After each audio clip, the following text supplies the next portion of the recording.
Hello everyone, welcome back to my channel. আজকে যে drama explain করতে যাচ্ছি এটা তো অনেক ইন্টারেস্টিং হতে যাচ্ছে, যেখানে আমরা অনেক বড়লোক একটা বিজনেসম্যান আর একটা বক্সার মেয়ের কেমিস্ট্রি দেখতে পাবো। একটা ভুল চিকিৎসার কারণে ওদের মাঝে অদ্ভুত সব ঘটনা ঘটতে থাকে। মেয়েটিকে যখন কেউ আঘাত করে সেই ব্যথা পায় ছেলেটি। চলুন দেরি না করে ড্রামা এক্সপ্লেন শুরু করা যাক। গল্পের শুরুতে আমরা প্রধান চরিত্র রিচিকে দেখতে পাই, যে একজন বক্সার ছিল। সে এই ক্লাবের চ্যাম্পিয়ন ছিল, ওর থেকে ভালো বক্সিং আর কেউ করতে পারতো না। রিচি আজকে একটা খবর শুনতে পাই যে তাদের বক্সিং ক্লাবটা শহরের একজন বড় বিজনেসম্যান কিনে নিতে চলেছে। যেটা জানতে পেরে রিচির ভাবতে থাকে, ও যদি আমাদের এই বক্সিং ক্লাবটা কিনে নেয় তাহলে তো ক্লাবটা বন্ধ করে দিবে। কথা ভেবে সে চিন্তিত হয়ে যায়। অন্যদিকে আমরা জুনিয়ন নামে একজন বিজনেসম্যানকে দেখতে পাই। এই জুনিয়নের একটা বিশেষ তথ্য হচ্ছে ও আশেপাশের যত লোকজন আছে সবাইকে 3 মিনিটের সময় দেয়। এর মধ্যে যদি তাকে কেউ কনভিন্স করতে পারে তাহলে সে তাকে কোম্পানিতে বা কাজে রাখবে, আর যদি তাকে কনভিন্স করতে না পারে তাহলে সে কাউকে কাজে রাখবে না। জুনিয়নই সে ব্যক্তি যে রিচিদের বক্সিং ক্লাবটা কিনতে চলেছে। আর আজকে জুনিয়ন এসেছে রিচিদের বক্সিং ক্লাব দেখার জন্য।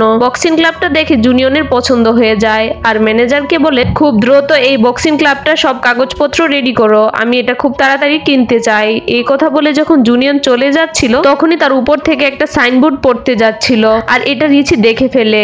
আর রিচি দৌড়ে আসে আর জুনিয়নকে বাঁচিয়ে নেয়। দুজনই মাটিতে পড়ে যায়, আর রিচি দেখে অবাক হয়ে যায় যে তার বক্সিং ক্লাবটা কিনতে যাচ্ছে রিচি তাকেই বাঁচিয়েছে। এরপর রিচি জুনিয়নের সাথে কথা বলার চেষ্টা করছিল এই বক্সিং ক্লাবটি নিয়ে। তাদের অনেক স্বপ্ন জুনিয়ন যাতে এই বক্সিং ক্লাবটি বন্ধ না করে দেয়, কিন্তু জুনিয়ন রিচির কোনো কথাই পাত্তা দেয় না। জুনিয়ন বাইরে এসে ম্যানেজারকে বলে 3 দিনের মধ্যে সব ফাইনাল করো আর এই বক্সিং ক্লাবটি বন্ধ করে দাও। এই মারামারি ঝগড়াঝাটি আমার ভালো লাগে না। এরপর আমরা দেখতে পাই বক্সিং ক্লাব যে বন্ধ হয়ে যাচ্ছে এটা সবাই জানতে পারে, আর এটা শুনে সবারই মন খারাপ হয়ে যায়। রিচি যখন বাসায় সবার সাথে গল্প করছিল আর টিভি দেখছিল তখনই টিভিতে রিচি জুনিয়নকে দেখতে পায়। রিচি জুনিয়নকে গালাগাল করতে থাকে কারণ ওই তাদের বক্সিং ক্লাবটা কিনতে যাচ্ছে আর সে বক্সিং ক্লাবটা বন্ধ করে দিবে। তখনই রিচির কাছে একজন রিচির ফ্রেন্ড আসে। ওই ছেলেটা ওদের বক্সিং ক্লাবের একজন মেম্বার। এই ছেলেটার নাম যিশু। যিশু রিচিকে জানায় যে ওদের ক্লাবটা কিনতে যাচ্ছে মানে জুনিয়ন তার একজন বডিগার্ড নিয়োগ দিয়েছে, কাল সকালে তাদের ইন্টারভিউর জন্য ডেকেছে। রিচি শুনে মনে মনে ভাবতে থাকে সে যদি জুনিয়নের বডিগার্ডের ইন্টারভিউ দিতে যায়, যদি সে জুনিয়নের বডিগার্ড হয়ে যায় তাহলে সে ক্লাবটা বন্ধ করার ব্যাপারে তার সাথে ভালোভাবে কথা বলতে পারবে। এরপর দিন রিচি বডিগার্ডের ইন্টারভিউ দিতে চলে যায়, আর এখানে যারা ইন্টারভিউ দিতে এসেছিল সবাই তো ছেলে, শুধু রিচি একমাত্র মেয়ে ছিল। আর রিচিকে বডিগার্ডের ইন্টারভিউ দিতে এসেছে এটা দেখে সবাই অবাক হচ্ছিল, তবে জুনিয়ন এটাকে খুব বেশি গুরুত্ব দিচ্ছিল না। জুনিয়ন একটা প্ল্যান করে রেখেছিল। প্ল্যানটা হচ্ছে ইন্টারভিউর মাঝখানে জুনিয়নকে কেউ আক্রমণ করবে, আর যে সবার আগে জুনিয়নকে বাঁচাতে পারবে সে তাকে বডিগার্ডের চাকরি দিবে। হঠাৎ কেউ জুনিয়নকে আক্রমণ করে আর সবাই আসে জুনিয়নকে বাঁচাতে, আর তখনই রিচি ছুটে আসে। আর যে জুনিয়নকে আক্রমণ করতে এসেছিল রিচি তার থেকে মুহূর্তের মধ্যে জুনিয়নকে বাঁচিয়ে নেয় আর ওই ছেলেটাকে পরাজিত করে ফেলে। আর এটা দেখে তো জুনিয়ন অবাক হয়ে যায়, আর জুনিয়ন সিদ্ধান্ত নেয় রিচিকে তার পার্সোনাল বডিগার্ড হিসেবে রাখবে। এরপর রিচির বডিগার্ডের চাকরিটা কনফার্ম করা হয় আর রিচিকে সব নিয়ম কানুন বুঝিয়ে দেওয়া হয়, আর রিচিকে জানিয়ে দেওয়া হয় কাল থেকে চাকরিতে জয়েন করার কথা। এরপর দেখানো হয় জুনিয়ন একটা ডাক্তারের কাছে যায়। জুনিয়ন 6 মাস ধরে একটা অদ্ভুত রোগে ভুগছে, যার কারণেও সুখ দুঃখের কোনো অনুভূতি ফিল হয় না। মানে সে যদি কোনো আনন্দের খবর শুনে তাহলে সে হাসতে পারে না, আর যদি কোনো দুঃখের ঘটনা ওর সাথে ঘটে তাও সে কষ্ট পায় না। আর ডাক্তার এই জুনিয়নের চিকিৎসার জন্য বিদেশ থেকে অনেক ভালো একটা মেশিন আনিয়েছে। এখানে জুনিয়নের সাথে একই রোগের অন্য একটা পেশেন্টকে দেওয়া হয়। এখানে পেশেন্টরা একে অপরকে দেখতে পাবে না, তাদের সামনে একটা ভার্চুয়াল রিয়েলিটি দেখানো হবে, একজন আরেকজনের সাথে কথা বলতে পারবে। এখানে আমরা দেখতে পাই যে জুনিয়নের পাশে যে অপর পেশেন্টকে রাখা হয়েছিল সেটা আর কেউ না, সে হচ্ছে রিচি। রিচিরও জুনিয়নের মতো এই অসুখ আছে, কিন্তু রিচি এটা জানতো না যে তার পাশে বস জুনিয়ন রয়েছে, আর জুনিয়নও জানতো না যে তার পাশে রিচি রয়েছে। রিচি জুনিয়নকে বলছে এই অসুখটাতে আমি ছোটবেলা থেকে আক্রান্ত। যখন ছোটবেলা আমার মা মারা গেছে তখন আমি কাঁদতে পারিনি, অনেক চেষ্টা করে আমার কান্না আসেনি। ওরা কথা বলতে বলতে দুজনের দিকে হাত বাড়াতে যাচ্ছিল, আর তখনই মেশিনের একটা শর্ট সার্কিট হয়। তখনই ডক্টররাই চিকিৎসা মাঝপথে বন্ধ করে দেয় কারণ মেশিনে প্রবলেম হয়েছে। আর এই প্রবলেম হওয়ার ফলে রিচি জুনিয়নের ব্রেনের মধ্যে একটা আঘাত পায়, আর সেখানে ওদের ট্রিটমেন্ট বন্ধ হয়ে যায়। এরপরের দিন আমরা দেখতে পাই রিচি জুনিয়নের বাসায় আসে কাজে জয়েন করার জন্য। রিচি জুনিয়নের বাসায় এসে দেখতে পাই জুনিয়ন ফ্লোরে পড়ে আছে। জুনিয়নের কাছে রিচি ছুটে আসে আর ভাবে ওর হার্ট অ্যাটাক হয়েছে, তাই রিচি জুনিয়নকে শ্বাস দিচ্ছিল। আর তখনই জুনিয়ন লাফিয়ে ওঠে আর বলে তুমি আমাকে কিস করেছো কেন? রিচি বলে আপনাকে এসে ফ্লোরে পড়ে থাকতে দেখেছি, তাই ভেবেছি আপনার হার্ট অ্যাটাক হয়েছে। জুনিয়ন বলে আরে বোকা মেয়ে, আমি তো সোফাতে ঘুমিয়েছিলাম, আর কখন নিচে পড়ে গেছি সেটা আমিও বলতে পারি না, আর তাই বলে তুমি আমাকে আমাকে এসে কিস করবে? রিচি বলে সরি আমি বুঝতে পারিনি। তখনই হঠাৎ করে রিচি দৌড়ে ওয়াশরুমে চলে যায় আর আমরা বুঝতে পারি যে রিচির পিরিয়ড হয়েছে। এরপর রিচি ফ্রেশ হয়ে যখন ওয়াশরুম থেকে বের হয়ে আসে আর দেখে জুনিয়ন পেট ব্যথায় চিৎকার করছে। রিচি দৌড়ে জুনিয়নের কাছে আসে। রিচি জুনিয়নকে বলে আপনার কি হয়েছে? জুনিয়ন বলছে যে আমার খুব পেটে ব্যথা করছে। রিচি জুনিয়নকে টাচ করে। জুনিয়ন বলে তুমি আমাকে টাচ করবে না। এরপর দেখা যায় রিচি জুনিয়নকে হসপিটালে নিয়ে আসে। ডাক্তার জুনিয়নকে দেখছিল কিন্তু জুনিয়নের পেট ব্যথা তো কোনো কিছুতেই কম ছিল না। রিচি ভাবতে থাকে আমার যখন পিরিয়ড হয় তখন তো আমার পেটে খুব ব্যথা হয় আর ব্যথা কমানোর জন্য পেটে আমি বালিশ চাপা দিয়ে রাখি আর এই জন্য সে জুনিয়নকে বলে যে পেটে ব্যথা কমার জন্য বালিশ চাপা দিয়ে রাখতে। এরপর জুনিয়নের কিছুটা ভালো লাগে। অন্যদিকে রিচি ছুটে যায় জুনিয়নের জন্য মেডিসিন নিয়ে আসে। মেডিসিন গুলা খাওয়ার পর জুনিয়নের আরেকটু বেটার ফিল হয়। জুনিয়ন রিচিকে জিজ্ঞেস করে তুমি এসব কি ওষুধ এনেছো? তখন রিচি বলে আপনাকে পিরিয়ডের ওষুধ খাওয়াচ্ছি কারণ আপনার এটা তো পিরিয়ডের ব্যথা হচ্ছে। আর এই কথা শুনে তো জুনিয়ন অবাক হয়ে যায়। তারপর জুনিয়ন রিচিকে জিজ্ঞেস করে আজকে কি তোমার পিরিয়ড হয়েছে? রিচি তখন বলে হ্যাঁ। এটা বলে রিচি লজ্জা পায় আর বলে আপনি এত প্রশ্ন কেন করছে?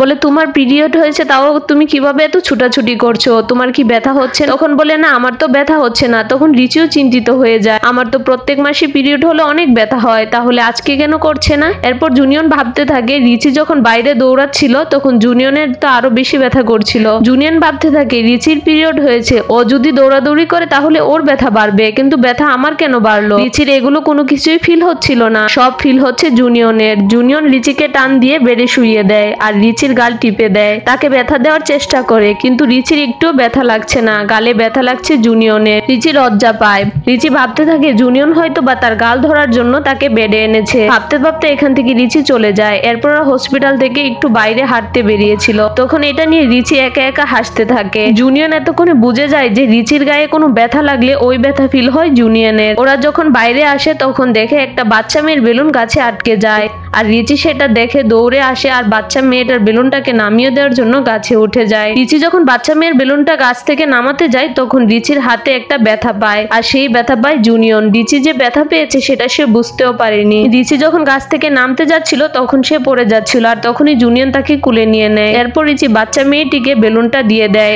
এরপর জুনিয়ন রিচিকে কেটে যাওয়া হাতটা দেখায় আর বলে তুমি নিজের যত্ন নিতে পারো না? তুমি কি জানো না যে তুমি ব্যথা পেলে সেই ব্যথার কষ্ট আমি পাই? এটা শুনে রিচি লজ্জা পায় আর ভাবতে থাকে জুনিয়ন কি আমার প্রেমে পড়েছে? রিচি জুনিয়নকে বলে আপনি আমার জন্য এত চিন্তা কেন করছেন? আমি কে হই আপনার? জুনিয়ন রেগে যায় আর বলে তোমার সমস্ত ব্যথা আমার লাগছে আর তাই আমি তোমাকে তোমার খেয়াল রাখতে বলেছি।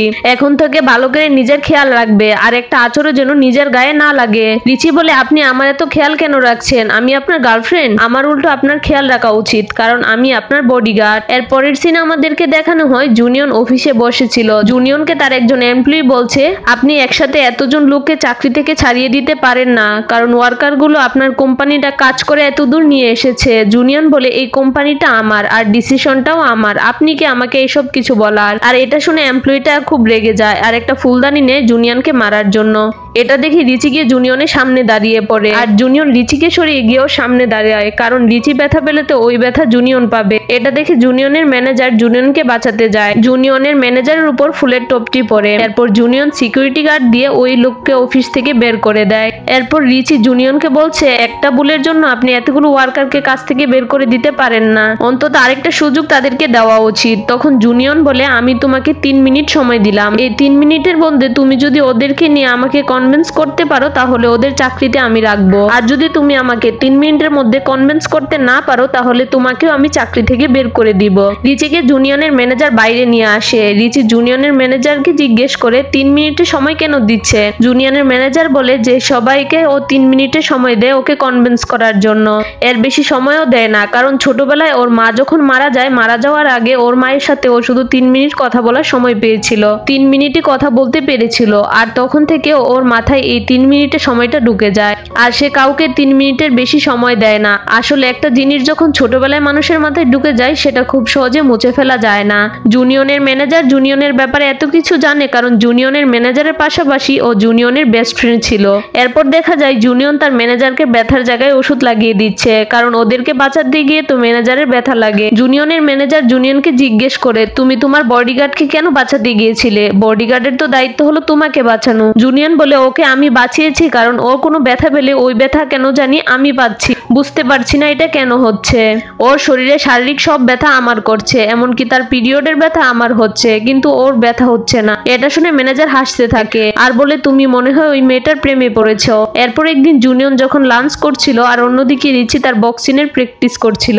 এরপর যখন রিচিকে আরেকজন পাঞ্চ মারছিল কিন্তু রিচির একটুও ব্যথা করছিল না, আর সেই ব্যথা পাচ্ছিল জুনিয়ন। রিচিকে আরো অনেক বেশি পাঞ্চ মারা হয় কিন্তু রিচির কোনো ব্যথাই লাগে না, আর জুনিয়ন এদিকে ব্যথায় কাতরাতে থাকে। রিচির কোনো ব্যথা লাগছিল না, রিচি এটা নিয়ে মজা পেতে থাকে, আর অন্যদিকে জুনিয়ন ব্যথা সহ্য করতে পারছিল না। ও লোকেশন দেখে রিচি কোথায় আছে ওর কাছে তাড়াতাড়ি পৌঁছানোর জন্য। অন্যদিকে রিচিকে ফ্রেন্ডরা বলছে, আমরা তোমাকে এত পাঞ্চ করছি কিন্তু তোমার একটু ব্যথা লাগছে না কেন? তখন রিচি একটা ভাব নেয় আর বলে, 7 বছর ধরে বক্সিং প্র্যাকটিস করছি কি ব্যথা লাগার জন্য? আমি কোনো ব্যথাই পাচ্ছি না। রিচি জানতো না যে ওর সব ব্যথা জুনিয়ন পাচ্ছে। এরপর রিচির আরেকটা ফ্রেন্ড তার সব শক্তি দিয়ে রিচিকে পাঞ্চ মারে, তাও রিচি ব্যথা পায় না। আর অন্যদিকে তো জুনিয়নের অবস্থা খারাপ হয়ে যাচ্ছিল। এখন ওরা বলে যে আমরা দুজন মিলে তোমাকে পাঞ্চ করব। এরপর ওরা দুজন মিলে যখন রিচিকে পাঞ্চ করতে যাচ্ছিল তখন সেখানে জুনিয়ন চলে আসে আর তাকে পাঞ্চ মারতে বাধা দেয় আর বলে, এই মেয়েটার উপর তোমরা এত অত্যাচার কেন করছো? আরেকবার যদি তোমরা রিচিকে পাঞ্চ মেরেছো তাহলে তোমাদের অবস্থা আমি খারাপ করে দিব।